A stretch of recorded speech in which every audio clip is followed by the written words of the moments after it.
see, physics, mechanics, and lecture 4.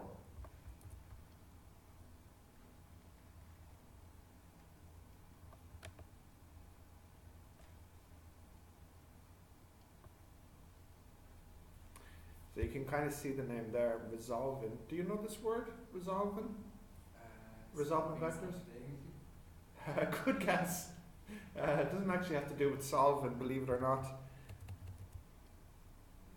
Okay, so you can write that down. Resolving vectors is what we're going to be doing now.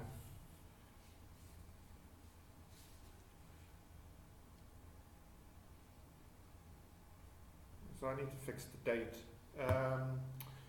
Okay. You got that, yeah? Okay, so you've done this word in maths, perpendicular, haven't you? Yeah, so you know perpendicular. So that will be an important word now for us. Okay, these words, horizontal and vertical, you know these words? Yeah. You knew them already? Yeah. Yeah. What's your IELTS score actually? I haven't done my IELTS. Okay, what do you think you are? I have no idea. You no idea? I speak English at home and like everywhere else. So Okay, so it's no, English is not going to be a problem then. Okay. Horizontal and vertical vectors can be added together just like any two vectors. And this is actually a common problem in mechanics. So what we really want to be looking at today is the opposite. So after you add two vectors together, can we go backwards? Can we do the reverse? That is, taking a vector and writing it as a sum of a horizontal and a vertical vector. So just as actually a picture, to make it clear what I'm saying. So here's a horizontal vector. I'll draw that again. Here's a horizontal vector. Here's a vertical vector. And using the vector triangle we did last time, this is the resultant vector. So what we, oh no, that's not what I wanted to do.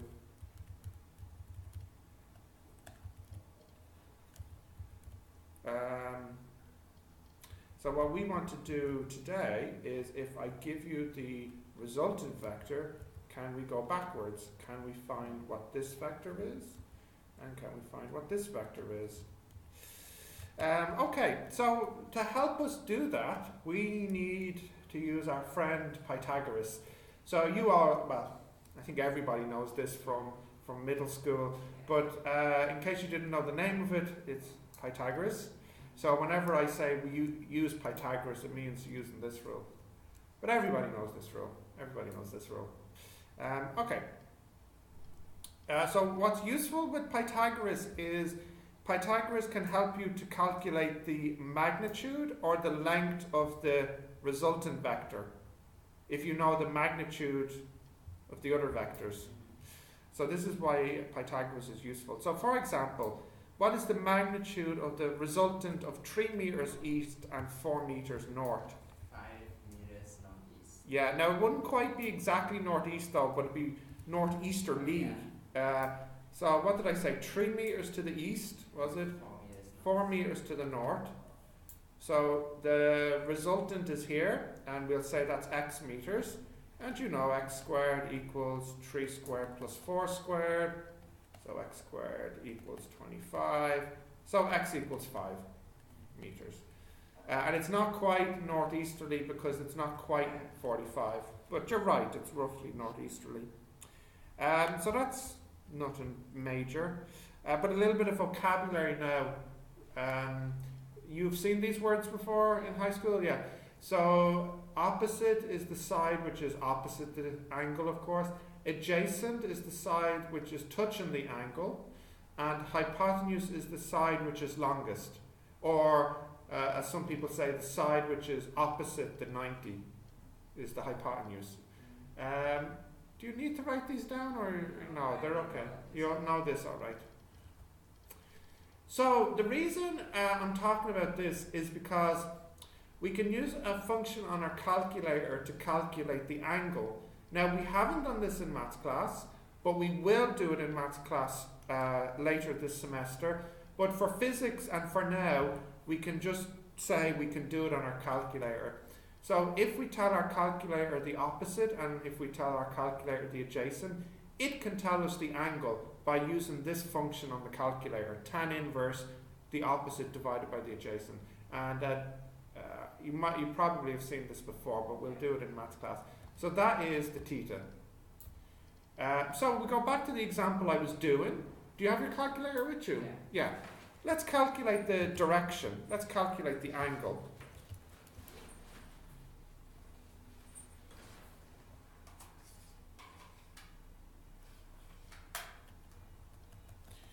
Yeah, so theta is, and its second function, or shift, tan inverse 4 over 3.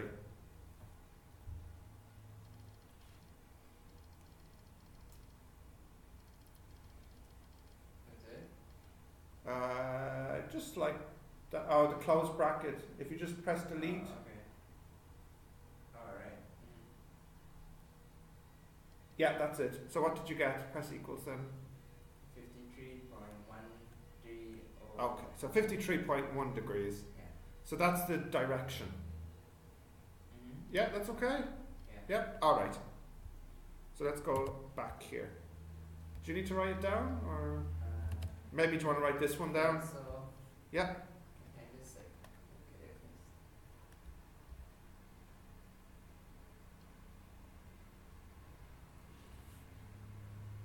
Yeah, okay. But Yeah. you don't have to write like the inverse thing, right? It's just Oh no, you do need to write this, yeah. right, let me just write something. Yeah, take your time.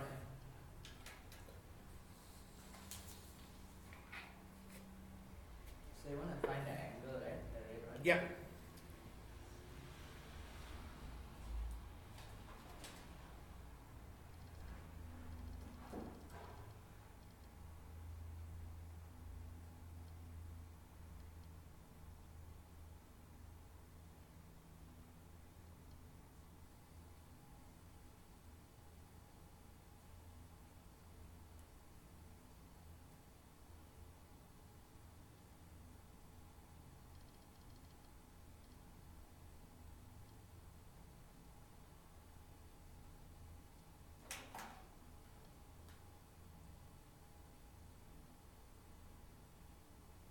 Oh yeah, I understand now. It's okay for you? Yeah.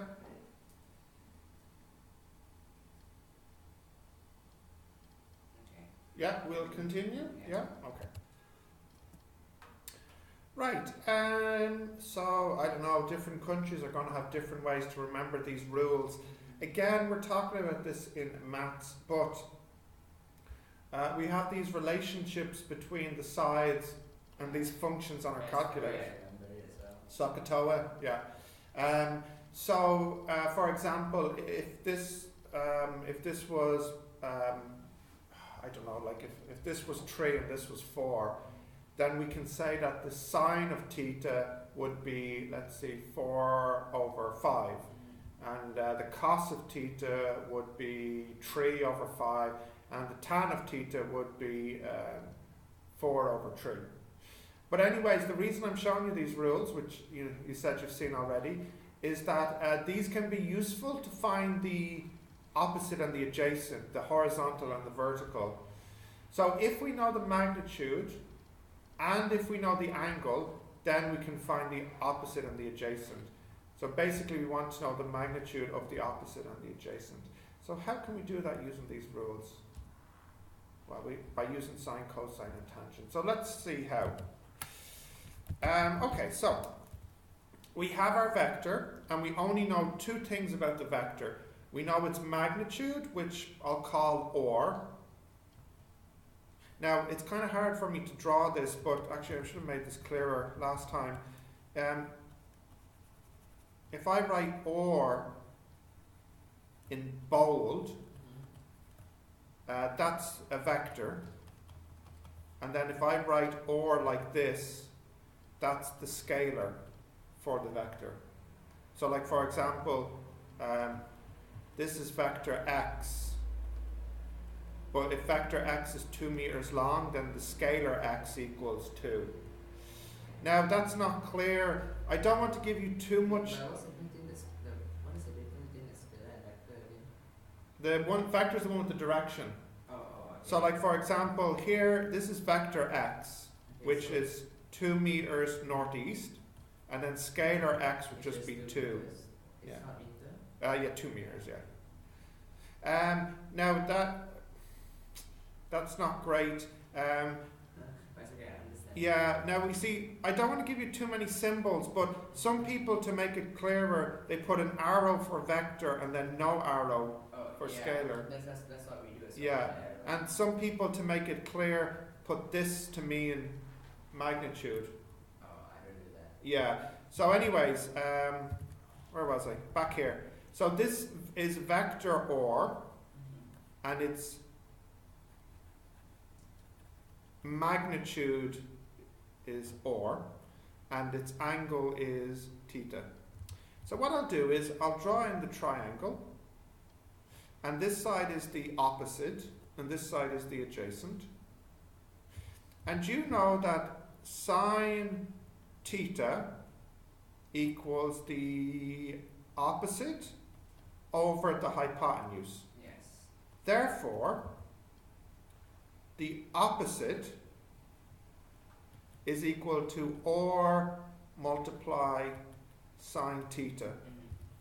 Likewise, our formula says cos theta is equal to the adjacent over the hypotenuse. So therefore, the adjacent is equal to or cos theta.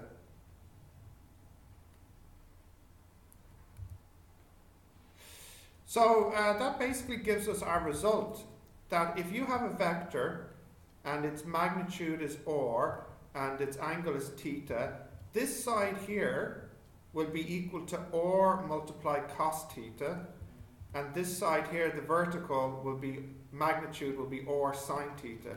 And the way I tell students to remember this is the or sine is the one which is opposite, and the or cos is the one that touches. Can I write this down? Now, which one? Do you want to write this or both? Yeah, well, why not write both? I mean, like, actually, I can figure it out, but You want the result? yeah, this one there. Yeah.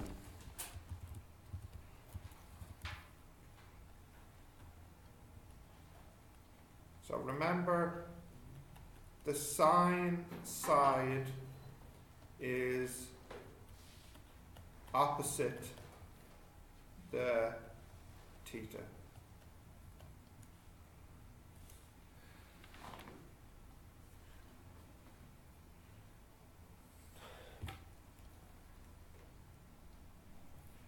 And the cosine side touches the theta. Oh, my pen stopped.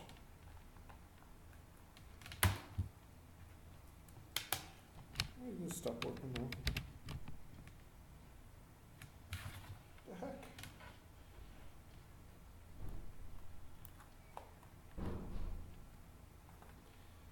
You don't happen to have a spare USB cable. I don't know why this has stopped. I don't know if it's the cable or if it's the laptop. No idea. I've never even seen that device before. Ah, no, but like to charge up your phone, Oh. is it not the same? I think it is the same. What's happened now? Is it the same? I think so. Your cable doesn't look like it's in good shape either. I actually looked for a new one, but it was out of stock, so I had to innovate. Yes, indeed. Let's see if this one will, oh my goodness. If this But one it works though. It still works.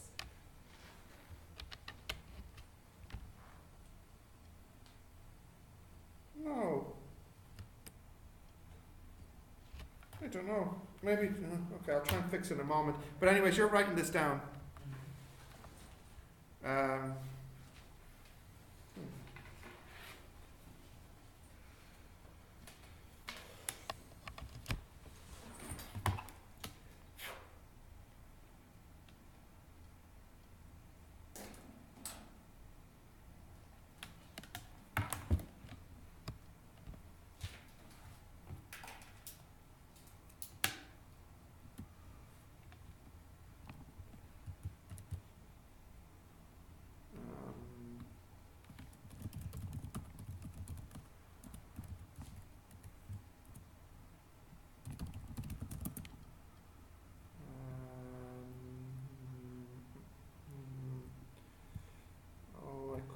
try this.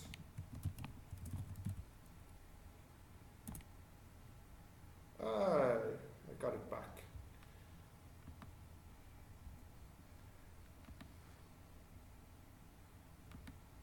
All right, so technical difficulties. Cosine is the side touching the theta.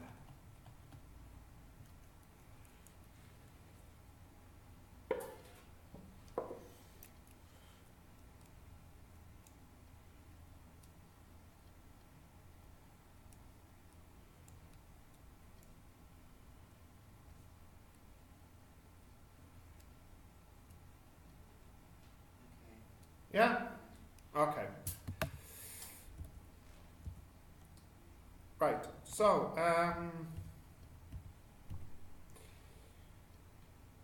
yeah, speed is actually the magnitude of the velocity vector. Did you know that already? Yeah. Or, yeah, so but that kind of makes sense. So like for example, if I go back up here, oh, where's it gone? Where's my example I was doing? Yeah, over here. So if I was just to change this one I was doodling earlier, if it was x was 2 meters per second northeast, that's the velocity. The speed is 2 meters per second. So speed is the magnitude of the velocity vector. Okay, let's have a look here at an example. So we have this vector which is 10 horizontal and 20 vertical. What is the magnitude of this vector? So let's see what we get for this. 10 horizontal and 20 vertical. Okay. So the vector is 10 meters per second this way, and 20, this is what I said, wasn't it? 20 meters per second this way. Okay, so the magnitude, let's call the vector x. So the magnitude of x, yeah, it'd be square root 10 squared plus 20 squared. So that's square root 500, which, I don't know, what's that as a decimal? Maybe like 21, 22? 22.36. Okay. Now, the theta is tan inverse 20 over 10, which is tan inverse 2, which is 63.4. okay. That's not so difficult. I think there's another example. Do you want to write that one down? No, it's okay? Alright, so this one here is a ship is sailing 15 kilometers an hour north at a bearing of 30 degrees. I shouldn't really say north if I gave a bearing. A ship is sailing 15 kilometers at a bearing of 30 degrees. How fast is it travelling to the east and to the north? Okay, so the ship is going like this. I'll draw it for you.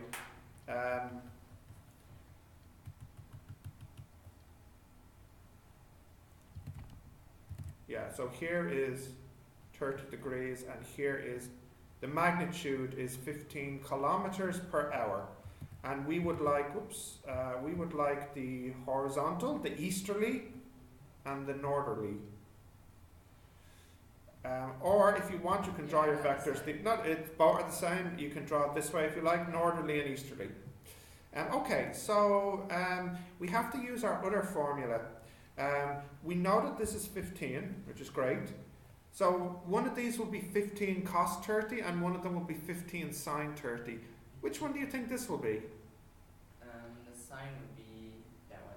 Yeah, so this side is going to be 15 sin 30 and this side will be 15 cos 30.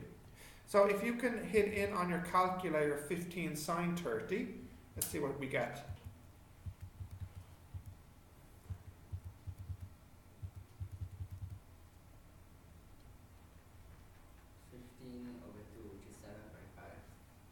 7.5 kilometers per hour. And then the other one? Are you supposed to write the direction as well? What do you mean? Like for Oh, here? Yeah. I will when I get the answer in a moment.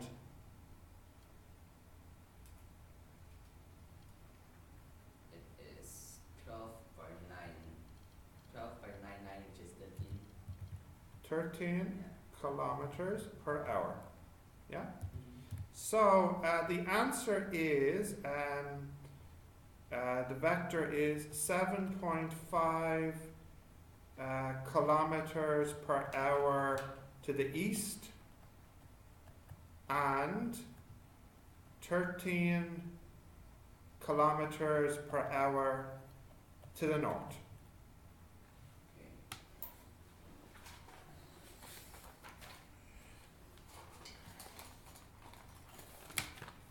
Can I write down the question? Oh yes. I shouldn't have that word north in there.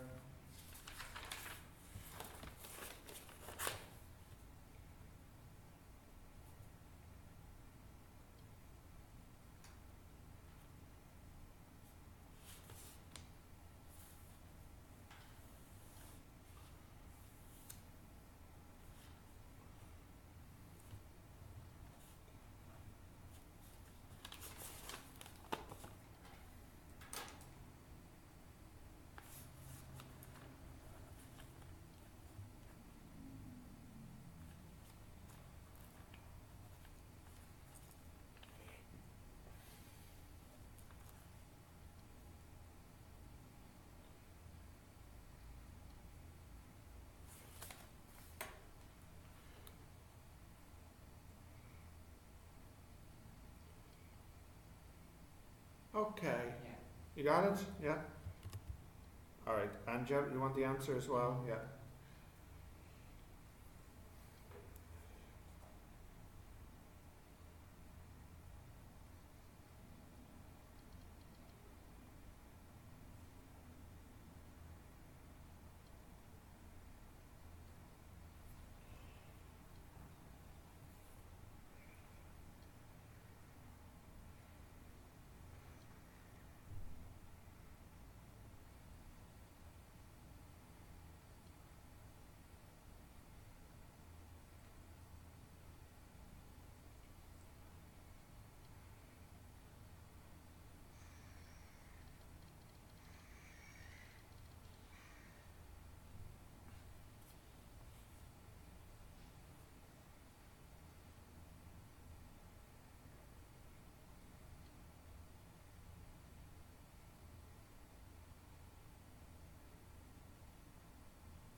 So now say something. Yeah. Like in maths, we learn that if like the point is in the middle, it's like elevated a little bit. It's a decimal, right? And if it's at the bottom, it's Multiplication. Yeah. But then in Malaysia, it's the opposite. Oh no. So as in Korea and many other Asian countries. Really? So, yeah. So. I'm trying to think now. It's kind of weird. A lot of maths books here use the dot down below for both multiply and decimal, which really annoys me. But it really should be, the middle is decimal and the bottom is multiply. Sometimes people use the middle for multiply, but they usually at least put a circle around it to make it different. Okay. So, but I'll just write it in the middle then, and bottom for multiply. Yeah, and then of course in France they don't even use a dot. Oh. They use a comma. Oh. So then this is 1.5 in France. Okay. That's weird, huh? Yeah. So this in France is not 1,512, it's 1.512. So what do you think they do when they want to write 1 million? Yeah, just like space, is it? Nope. Gets dots. So yeah, it's funny, you don't think about it until you see someone doing it differently. Yeah. And now this is the reason why that nowadays people are told you should use spaces, because some countries will use one thing and some will use another thing, you know. So I'll try to use spaces. This is the proper way to do it. Okay, do you have this? We can continue? Yeah? Okay, so what's left now is the questions for you to try. Let's see, how much, you got about 5 minutes, 5 or 6 minutes. These questions aren't too long, so actually you might be able to get them done now. I need to copy them down and it's quite long. So Well, if you want, you have them on Moodle. Do you want to open Moodle on your phone? That's fine, yeah. Just make sure they're there.